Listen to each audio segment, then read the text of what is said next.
എണ്ണക്കമ്പനിയായ ADNOC അബുദാബിയിൽ smart petrol സ്റ്റേഷനുകൾ ആരംഭിക്കുന്നു. അടുത്ത മാസം 1 മുതൽ അബുദാബി ഐലൻഡിലെ 4 പെട്രോൾ ബങ്കുകളാണ് സ്മാർട്ടാവുന്നത്.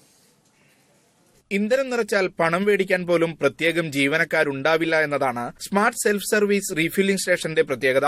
അഡ്നോക്കിന്റെ വാലെ അക്കൌണ്ടുമായി ബന്ധപ്പെടുത്തിയ smart tag, ADNOC plus card, ADNOC ID card എന്നീ സംവിധാനങ്ങൾ വഴിയാണ് പെട്രോൾ അടിച്ചതിന്റെ പണം ഈടാക്കുക. വാഹനത്തിന്റെ പെട്രോൾ അടിക്കുന്ന ഭാഗത്ത് ഘടിപ്പിക്കുന്ന ചിപ്പാണ് അഡ്നോക് സ്മാർട്ട് ടാഗ്. ഇതുപയോഗിച്ച് സ്വയം ഇന്ധനം നിറയ്ക്കാം. ഈ സംവിധാനം പരീക്ഷിക്കാൻ ആഗ്രഹിക്കുന്ന ആദ്യത്തെ 5000 പേർക്ക് ടാഗ് സൗജന്യമായി നൽകും.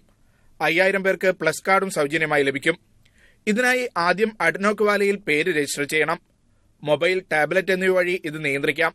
അടുത്ത മാസം 1 മുതൽ ഒക്ടോബർ വരെ 7 മാസം പരീക്ഷണാടിസ്ഥാനത്തിലാണ് സ്മാർട്ട് സെൽഫ് സർവീസ് ബങ്കുകൾ പ്രവർത്തിക്കുക. അബുദാബി ഐലൻഡിലെ റബ്ദാൻ, അൽ നസർ, അൽ സഫ്രാന, അൽഖന സ്റ്റേഷനുകളിലാണ് ഈ സംവിധാനം പരീക്ഷിക്കുന്നത്. പിന്നീട് ഉപഭോക്താക്കളുടെ അഭിപ്രായം സ്വരൂപിച്ച് കൂടുതൽ കേന്ദ്രങ്ങളിലേക്ക് സൗകര്യം വ്യാപിപ്പിക്കും. Media 1 Abu Dhabi.